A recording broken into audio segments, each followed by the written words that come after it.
اعوذ باللہ من الشیطان الرجیم بسم اللہ الرحمن الرحیم۔ میجر یونس نے سوال کیا تھا کہ اہل ذکر کون ہیں، تو اس حوالے سے یہ سوال جس آیت میں یہ اہل ذکر کا ذکر آیا ہوا ہے یہ ہے سورہ انبیاء کی آیت نمبر 7، جس میں ارشاد ہوتا ہے وَمَا أَرْسَلْنَا قَبْلَكَ إِلَّا رِجَالًا نُوحِي إِلَيْهِمْ فَاسْأَلُوا أَهْلَ الذِّكْرِ إِن كُنتُمْ لَا تَعْلَمُونَ، اور نہیں بھیجا ہم نے تم سے پہلے جس کو بھی بھیجا مگر وہ آدمی ہی تھے، یعنی وہ مرد ہی تھے کہ وحی کیا کرتے تھے ہم ان کی طرف۔ فَاسْأَلُوا أَهْلَ الذِّكْرِ، تو پوچھ لو اہل کتاب سے،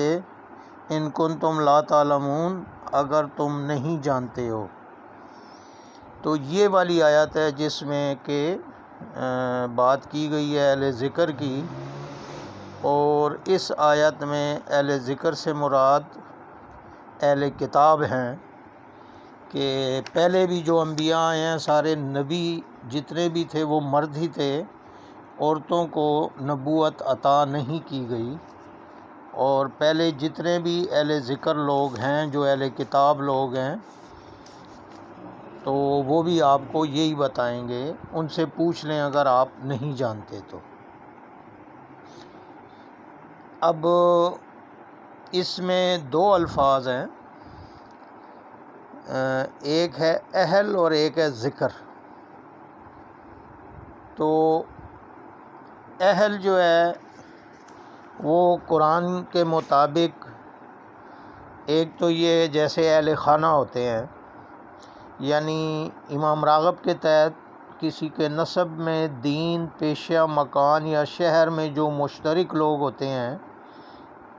ان کو کہتے ہیں اہل۔ اور حضرت نوح علیہ السلام کے قصے میں اولاد کے معنی میں اور پیروی کرنے والے کے معنی میں یہ لفظ استعمال ہوا ہے، جیسا کہ یہ سورہ ہود کی آیت نمبر 46 میں حضرت نوح علیہ السلام کو کہا گیا ہے ان کے بیٹے کے بارے میں کہ اِنَّهُ لَيْسَ مِنْ أَهْلِكَ، یہ آپ کے اہل میں سے نہیں ہے۔ تو کیوں نہیں ہے اہل میں سے؟ اِنَّهُ عَمَلٌ غَيْرُ صَالِحٍ، کیونکہ اس کے اعمال غیر صالح ہیں، یعنی یہ اعمال میں آپ کی پیروی نہیں کرتا، اس لیے یہ آپ کا اہل نہیں ہے۔ اور دوسرے معنی سورہ نساء کی آیت نمبر 78 میں ارشاد ہوتا ہے کہ ان اللہ یامرکم ان تؤدوا الامانات الی اہلہا، کہ اللہ تم کو حکم دیتا ہے کہ امانتیں ان کے اہل کی طرف لوٹائیں۔ تو یہاں اہل کے دو پہلو بنتے ہیں، ایک یہ کہ کسی بندے نے آپ کے پاس امانت رکھی اور وہ اس امانت کا مالک ہے تو آپ کو حکم ہے کہ اس کو اس کی امانت لوٹا دیں اور اس میں خیانت نہ کریں۔ اور دوسرا یہ ہے کہ جو حکومتی اختیارات یا عہدے ہیں یہ بھی امانت ہے، تو ان کو ان کے اہل لوگوں کی طرف لوٹانا چاہیے، یعنی حکومتی اختیارات اور عہدے ان لوگوں کو دینے چاہیے جو ان عہدوں کے اہل ہوں، جو اہلیت رکھتے ہوں۔ تو اہل ذکر سے کیا مطلب ہے کہ ذکر کی اہلیت رکھنے والے۔ اب دوسرا لفظ ہے ذکر، تو ذکر کو قرآن نے دو چار معنی میں استعمال کیا ہے، جیسے کہ سورہ ہجر کی آیت نمبر 9 میں ارشاد ہوتا ہے کہ اِنَّا نَحْنُ نَزَّلْنَا الذِّكْرَ وَإِنَّا لَهُ لَحَافِظُونَ، کہ ہم ہی اس ذکر کو نازل کرنے والے ہیں اور ہم ہی اس کی حفاظت کرنے والے ہیں۔ تو یہاں ذکر سے مراد کتاب حکمت ہے، یعنی قرآن شریف کو ذکر کہا گیا ہے۔ دوسرے ذکر کے معنی ہیں اللہ کا ذکر کرنا، اللہ کے اسماء کا ذکر کرنا، جو کہ قرآن میں ارشاد ہوتا ہے وَاذْكُرِ اسْمَ رَبِّكَ وَتَبَتَّلْ إِلَيْهِ تَبْتِيلًا، کہ اپنے رب کے نام کا ذکر کرو اور سب سے کٹ کر اسی کے ہو جاؤ۔ تو یہاں اللہ کے نام کا ذکر کرنا اس معنی میں استعمال ہوا ہے، یعنی اسماء الہی کو پڑھتے رہنا، یا پھر ہے کہ الذین یذکرون قیاما وقعودا وعلی جنوبہم، وہ جو اٹھتے بیٹھتے اور کروٹیں بدلتے اللہ کا ذکر کرتے رہتے ہیں، تو یہ وہ ذکر ہے۔ پھر ذکر کے معنی ہے یاد رکھنا، تو یہ سورہ قمر کی آیت نمبر 17 میں ارشاد ہوتا ہے وَلَقَدْ يَسَّرْنَا الْقُرْآنَ لِلذِّكْرِ فَهَلْ مِن مُدَّكِرٍ، کہ ہم نے قرآن کو یاد کرنے کے لیے آسان بنا دیا ہے، تو ہے کوئی جو نصیحت حاصل کرے۔ اور اسی طرح سورہ نور کی آیت نمبر 37 میں ارشاد ہوتا ہے کہ رجالا لا تلہیہم تجارتا ولا بیع عن ذکر اللہ و اقام الصلاۃ، کہ وہ لوگ جن کو تجارت اور اسی طرح خرید و فروخت جو ہے وہ اللہ کے ذکر سے غافل نہیں کر سکتی، وَإِيتَاءِ الزَّکوٰۃ وَإِقَامِ الصَّلَاۃ، نہ نماز قائم کرنے سے تجارت اور خرید و فروخت ان کو روک سکتی ہے، وَإِيتَاءِ الزَّکوٰۃ، اور نہ زکوٰۃ سے، يَخَافُونَ يَوْمًا تَتَقَلَّبُ فِيهِ الْقُلُوبُ وَالْأَبْصَارُ، اور وہ اس دن سے بھی ڈرتے رہتے ہیں کہ جس میں دل الٹ جائیں گے اور آنکھیں پتھرا جائیں گی۔ تو یہ ہے یاد رکھنا، یعنی اللہ کے احکامات کو یاد رکھنا، اس معنی میں یہ ذکر ہے۔ پھر سورہ طٰہٰ میں یاد رکھنے کے معنی میں استعمال ہوا ہے کہ اقم الصلاۃ لذکری، کہ نماز قائم کرو، کیوں قائم کرو؟ میرے ذکر کے لیے، یعنی میری یاد کے لیے نماز قائم کرو۔ تو اب ان ساری چیزوں کو اگر ہم اکٹھا کریں تو اہل ذکر سے مراد، یا اس کے دو پہلو بنتے ہیں اہل ذکر کے، وہ لوگ جو قرآن کے اہل ہیں، یعنی قرآن کے علم کے اہل ہیں، اور قرآن جو ہے ان کا اوڑھنا بچھونا بن چکا ہے، تو جب وہ تجارت میں ہوں یا خرید و فروخت میں ہوں، جہاں بھی ہوں، ان سے قرآن کے احکامات جو ہیں ان سے وہ غافل نہیں رہتے۔ یعنی یہ نہیں ہے کہ جی جب دکان پہ جائیں تو پھر ملاوٹ شروع کر دیں اور پھر وہ قرآن کے حکم کو بھول جائیں۔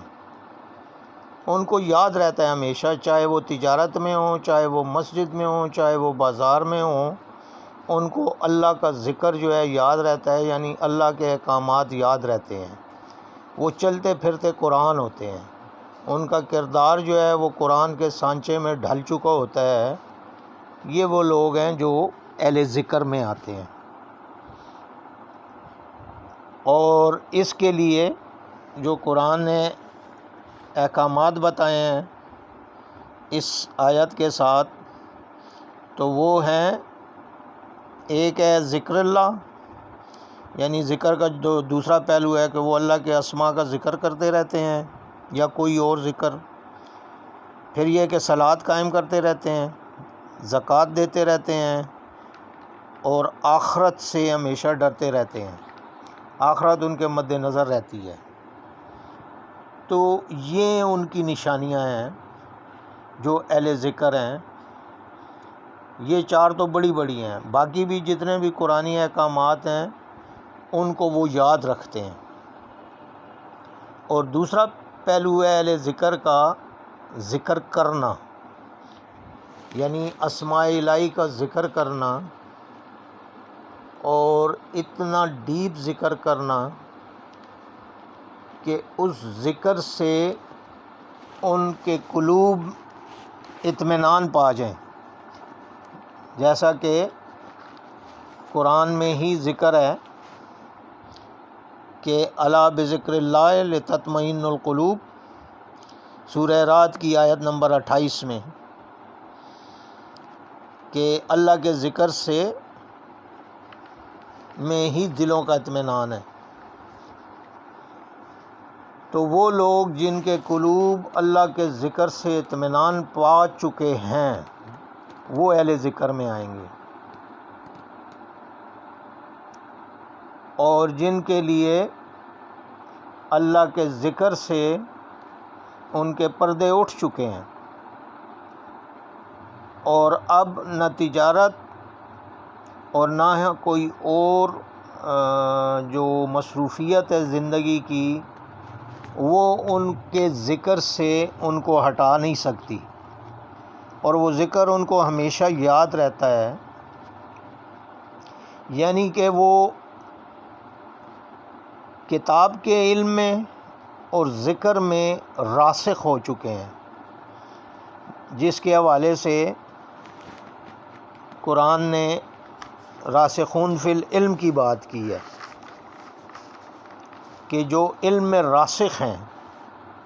تو یعنی یہ ذکر میں راسخ ہو چکے ہوتے ہیں۔ اور رسخ کا مطلب کیا ہے کہ جذب ہو جانا، یعنی اس ذکر میں جذب ہو چکے ہیں، اور ان کا بدن کا ایک ایک خلیہ، ایک ایک انگ جو ہے اس ذکر میں مصروف ہو چکا ہے، یعنی وہ مجسم ذکر بن چکے ہوں۔ ذکر کرنے کے حوالے سے، اسماء الہی کا ذکر کرنے کے حوالے سے، اور اسی طرح قرآنی احکامات کے حوالے سے، کہ یعنی ان کے دل و دماغ پر ہمیشہ احکامات قرآنی جو ہے چھائے رہیں، اور وہ ان کی وائلیشن نہ کریں، اور وہ قرآن کے علم میں اتنا دھنس چکے ہوں، راسخ ہو چکے ہوں کہ چیزیں ان کے لیے بالکل کلیئر ہو چکی ہوں۔ جیسا کہ امام راغب کہتے ہیں، راسخ فی العلم وہ ہوتا ہے جو علم میں اس قدر تحقیق کر چکا ہو کہ اس کا کوئی بھی شبہ باقی نہ رہے، تو وہ ہوتے ہیں راسخون فی العلم۔ تو اہل ذکر یعنی وہ لوگ جو ذکر میں راسخ ہو چکے ہوں، اور ذکر کے دونوں پہلوؤں میں، قرآنی احکامات کے حوالے سے بھی، اور زبان سے ذکر کرنے اور ذکر قلبی کے حوالے سے بھی، کہ ان کا قلب بھی ذکر کرتا رہتا ہو، ان کی زبان بھی ذکر کرتی رہتی ہو، اور اس چیز سے ان کو کوئی نہ ہٹا سکے۔ تو جو لوگ یہ کرتے ہیں پھر ان پر الکتاب کھل جاتی ہے، یعنی پھر کتاب جو ہے وہ اپنا آپ کھول دیتی ہے ان لوگوں کے لیے۔ تو ان لوگوں سے جب آپ پوچھیں گے تو پھر وہ کتاب سے بتائیں گے۔ اب دیکھیں، یہاں یہ نہیں کہا کہ فَاسْأَلُوا اہل الروایہ، کہ اہل روایات سے پوچھو، یا اہل بخاری سے پوچھو، یا اہل صحیح مسلم سے پوچھو، یہ نہیں کہا۔ فَاسْأَلُوا اہل الذکر، اہل ذکر سے پوچھو، وہ آپ کو اصل چیز بتائیں گے، وہ آپ کو صحیح گائیڈ کریں گے، جو اہل ذکر ہیں، جن کا قرآن اوڑھنا بچھونا بن چکا ہے، جن کے عمل میں، اٹھنے میں، بیٹھنے میں ہر جگہ قرآن ہی نظر آتا ہے۔ جیسے حدیث شریف میں آتا ہے کہ ام المومنین حضرت عائشہ رضی اللہ عنہ سے پوچھا گیا کہ حضور ختمی مرتبت کا کیا کردار ہے یا اخلاق ہے، تو انہوں نے فرمایا کہ کیا آپ نے قرآن نہیں پڑھا؟ جو قرآن ہے وہی ان کا اخلاق ہے، وہی ان کا کردار ہے۔ اب حضور ختمی مرتبت کے دور میں حضور ختمی مرتبت خود اہل ذکر میں تھے، پھر ان کے بعد صحابہ کرام میں پھر خلفائے راشدین، پھر ساتھ ہی جو اہل بیت کے لوگ تھے وہ بھی اہل ذکر والے تھے، وہ بھی اہل ذکر ہی تھے، اور اسی طرح پھر ہر دور میں یہ اہل ذکر موجود رہے ہیں، اور دونوں پہلوؤں سے، یعنی بعض دفعہ یہ بھی ہوتا ہے کہ کسی ایک پہلو میں بندہ اہل ذکر ہوتا ہے، یعنی وہ اسماء الہی کے حوالے سے، ذکر کرنے کے حوالے سے تو وہ اہل ذکر ہوتا ہے، لیکن قرآن کے حوالے سے نہیں ہوتا، تو وہ بھی آپ کو گائیڈ کر سکتا ہے، لیکن اس میں ان ایکوریسیز پھر بھی آ جائیں گی، کیونکہ وہ باقی چیزوں میں اس طرح راسخ نہیں ہے، کتاب کے علم میں راسخ نہیں ہے۔ اور یہ جو آیت کوٹ کی گئی ہے اس میں بھی یہی کہا گیا کہ اہل کتاب سے، یعنی جو کتاب کے اہل ہوں، وہاں تو اہل کتاب سے مراد وہی تھے نا، یہود و نصارہ تھے، لیکن اہل کا مطلب ہے اہلیت، جو کتاب کے حامل ہوں، جو کتاب کی اہلیت رکھنے والے ہوں، ان سے پوچھیں، وہ آپ کو صحیح گائیڈ کر سکتے ہیں، جو اس کتاب کو اپنا اوڑھنا بچھونا بنا چکے ہوں، جن کی زندگیاں جو ہیں اس میں دھنس چکی ہوں، غرق ہو چکی ہوں۔ اور اس کا یہ ہرگز مطلب نہیں ہے کہ جی جو بندہ مسجد میں بیٹھا ہوا ہے وہ بس قرآن میں اس کی زندگی گزر گئی ہے، ہو سکتا ہے وہ ادھر بیٹھ کے پلاٹوں کی باتیں کر رہا ہو، یہ ضروری نہیں ہے کہ جو درگاہ پہ بیٹھا ہوا ہے وہ اہل ذکر بن گیا ہے۔ یہ آپ نے خود دیکھنا ہے کہ جی واقعی یہ بندہ اہل ذکر ہے یا نہیں ہے۔ ہو سکتا ہے ایک بندہ مسجد نہ جاتا ہو لیکن پھر بھی وہ اہل ذکر ہو، اور ایک دوسرا بندہ ہے جو سارا دن مسجد میں بیٹھا رہتا ہے لیکن ادھر ادھر کی گپیں لگاتا رہتا ہے، تو وہ پھر اہل ذکر نہیں ہوگا۔ یا قرآن کا حافظ ہے تو قرآن کا حافظ جو ہے اہل ذکر میں نہیں آتا، کیونکہ اس کو تو صرف تلاوت آتی ہے، باقی ہو سکتا ہے اس کو چند آیات کے علاوہ کسی کا پتہ ہی نہ ہو کہ یہ میں پڑھ کے آ رہا ہوں۔ تو یہ وہ لوگ ہیں جو اہل ہوں ذکر کے، جو اہلیت رکھتے ہوں ذکر کے، اور جن کو تجارت یا خرید و فروخت ذکر سے کبھی بھی غافل نہ کرے۔ یہ نہیں کہ ادھر بازار میں گئے ہیں تو پھر تولنے میں ڈنڈی مار لی ہے، یا دودھ میں ملاوٹ کر دی ہے، مرچوں میں ملاوٹ کر دی ہے، اور وکیل صاحب ہے تو وہ اس کو پتہ بھی ہے کہ یہ ایک قاتل ہے اور پھر بھی اس کو پروٹیکٹ کر رہا ہو، تو اس قسم کا وکیل جو ہے وہ اہل ذکر نہیں ہے، چاہے اس کو قرآن کا کتنا ہی پتہ ہو، جب تک کہ اس کے عمل میں یہ نہ آ جائے ذکر۔ اور اسی لیے وہ بقول اقبال کہ تیرے ضمیر پہ جب تک نہ ہو نزول کتاب، گرا کشا ہے راضی نہ صاحب کشاف، کہ جب تک تمہارے ضمیر پہ نزول کتاب نہ ہو اس وقت تک قرآن سمجھ نہیں آتا۔ نہ امام فخر الدین رازی کی تفسیر کبیر سے دل گرا کشا ہے راضی، یعنی امام فخر الدین رازی، ان کی جو تفسیر تھی تفسیر کبیر، نہ قرآن تفسیر کبیر سے سمجھ آتا ہے نہ صاحب کشاف۔ تو یہاں یہ تفسیر کشاف کا ذکر کیا گیا جو امام زمخشری کی ہے۔ تو اقبال کہتا ہے کہ قرآن تفسیروں سے سمجھ نہیں آتا جب تک ضمیر پہ نزول کتاب نہ ہو۔ تو اہل ذکر وہ ہیں جن کے ضمیر پہ نزول کتاب ہو چکا ہے، وہ جو ہے اہل ذکر ہیں، اور جن پر قرآن اپنے علوم کھولتا ہے، سربستہ علوم کھولتا ہے، وہ اہل ذکر ہوتے ہیں، اور ان سے جب آپ پوچھیں گے تو وہ آپ کو ضرور جواب دیں گے اور آپ کو صحیح گائیڈ کریں گے۔ وآخر الدعوانا ان الحمد للہ رب العالمین۔